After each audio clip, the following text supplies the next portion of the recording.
අයිබෝවන් අපේ 9 වසරේ දුවල පුතාලා පළවෙනි වාර විභාගෙත් ඉවරයි. තව ඉතින් මාස කීපයකින් ඔයාලා සාමාන්‍ය පෙළ දරුවෝ බවට පත් වෙනවා. ඒක මම කියන්න ඕනේ නෑනේ. 2028 සාමාන්‍ය පෙළ දරුවෝ තමයි මේ දැන් ඔයාලා කියලා හිතා ගන්න. පුතේ දෙවනි වාරේ ඔයාලට විශේෂ දෙයක් වෙනවා. ඒ කියන්නේ සාමාන්‍ය පෙළ ඕගොල්ලෝ කාණ්ඩ විෂයන් කියලා එකක් තෝරගන්නවනේ. ඒ කියන්නේ බෙරේ දැන් බඳින්න යන්නේ 2028 කියන බෙරේ බඳින්න යන්නේ දැන්. කවද දෙවනි වාරේදී. ඒ කියන්නේ මුලින්ම කරන්නේ ඕගොල්ලොන්ට අර කාණ්ඩ විෂයන් තෝරගන්න එක.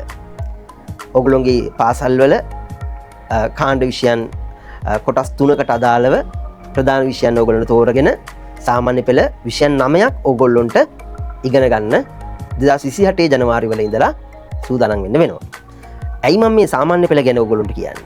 පුතේ සාමාන්‍ය පෙළ කියලා කියන්නේ වෙන්නම තැනක්. වෙන්නම විෂය නිර්දේශයක්. නික උදාහරණයක් ගන්නකො.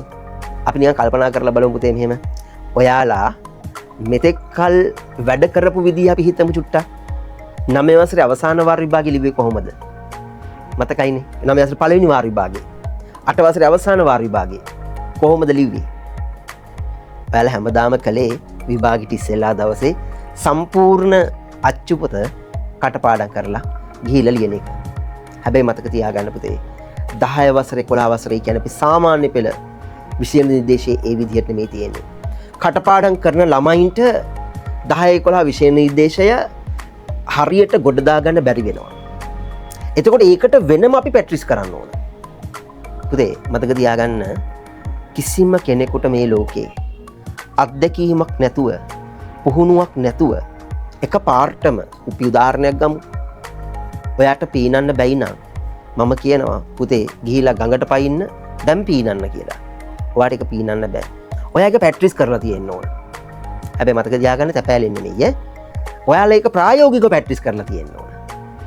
එහෙනම් මෙන්න මේ මාස 6 එහෙම නැත්නම් පුතේ මේ දෙවන වාරය සහ තුන්වන වාරය තමයි 2028 සාමාන්‍ය පෙළ දරුවෙක් වෙන ඔයාට ඒ සාමාන්‍ය පෙළ විභාගයේ විෂය නිර්දේශය ඉගෙන ගන්න ඕන විදිහට ඔයාලගේ වැඩසටහන වෙනස් කරගෙන ඒ කියන්නේ 9 වසරේ අපිට ඉදිරියේ තියෙන පාඩම් ටික තියෙනවනේ පුතේ.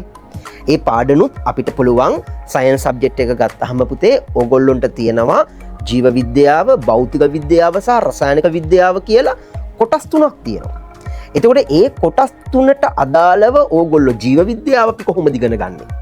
රසායනික විද්‍යාව කොහොමද ඉගෙන ගන්නෙ? උදාහරණයක් ගත්තොත් දැන් දෙවනි වාරේ තියෙන ඕගොල්ලන්ට විද්‍යුත් විච්ඡේදනය කියන පාඩම. ඒක රසායනික විද්‍යාව පාඩමක්. ඝනත්වය කියන පාඩම ඕගොල්ලන්ට තියෙනවා. ඒක භෞතික විද්‍යාව පාඩමක්. ඊට පස්සේ මානව රුධිර සංසරණ පද්ධතිය, ශාක වර්ධක ද්‍රව්‍ය, පරිණාමය, ජෛව විවිධත්වය, කෘත්‍රිම පරිසරය හා හරිත සංකල්පය මේ ඔක්කොම ජීව විද්‍යාව පාඩම්. එතකොට ඒ පාඩම් ටික අපි පාඩම් කරන්නේ කොහොමද? ඝනත්වය වගේ පාඩමක් කරන්නේ කොහොමද? කෙමිස්ට්‍රි වල තිබ්බ විද්‍යුත් විච්ඡේදනය වගේ පාඩමක් කරන්නේ කොහොමද? එතකොට ඕගොල්ලොන්ට පුතේ අයිඩියා එකක් යනවා. ඔන්න ඕක තමයි අපි මේ දෙවනි වාරේ ඉඳන් ප්‍රැක්ටිස් කරන්න ඕන. 9 වසරේ දෙවනි වාරයට විද්‍යාව ලකුණු 95ක් ගත්තා කියලා. 9 වසරේ අවසාන වාර විභාගෙට ඔයා විද්‍යාව ලකුණු 95ක් ගත්තයි කියලා මතක තියාගන්න. 10 වසරේ පළවෙනි වාර විභාගෙට 95ක් ගන්න බෑ පුතේ. ඒක අපි ප්‍රැක්ටිස් කරලා යන්න ඕන තැනක්. ඒ නිසා මිලාන්සර්ගේ විද්‍යාපන්තිය හැම වෙලාවෙම දුර දැකලා වැඩ කරන පන්තියක් පුතේ. ළමයව හදන්නේ ඔයාලා හිතන තැන ඉඳලා මම ඔයාලව ගෙනියන්න වෙන්නම තැනකට. ඒ හින්දා මිලාන්සර්ගේ විද්‍යාපන්තියත් එක්ක ඕගොල්ලෝ එකතු වෙන්න ඕන. ඔන්න ඔය කියන විශේෂත්වයන් අපේ පන්තිය තුල තියෙන නිසා.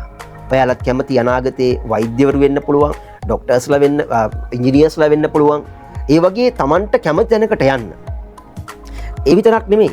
අපි කියමුකෝ ඕගොල්ලොන්ට ආස කරන දේවල් ගොඩක් තියෙනවා. පුතේ මේ ලෝකේ ජීවිතේ දිනන්න බලාගෙන ඉන්න මිනිස්සු හැමදාම කලේ එයා ඒ වෙනුවෙන් ලොකු කැපවීමක්, කැපකිරීමක් කරන එක. ඒ කැපවීම, ඒ කැපකිරීම තුලින් තමයි මේ මිනිස්සු මේ ලෝකෙ දිනන්නේ. පුතේ මතක තියාගන්න එක දෙයක් තියෙනවා. ඒ තමයි ඔයත් මේ 9 වසරේ වැඩ ටික හරියට කරන්නේ ඔයාලගේ ජීවිතේ දිනන්න. ඒ නිසා ඔයාලට අනාගතේ ලස්සන තැනකට ගෙනියන්න මේ දෙවනි වාරේ ඔයාලා මේ කරන වැඩසටහන, මේ වැඩ කටයුතු ටික අපේ ප්‍රෝග්‍රෑම් එක ඔයාලට මාර වැදගත්. ඒ නිසා පරක්කු වෙන්න එපා.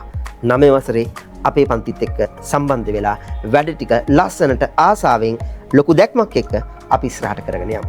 එහෙනම් මම ඔයාලගේ ආදරණීය මිලන් සර්. අයිබෝවන්.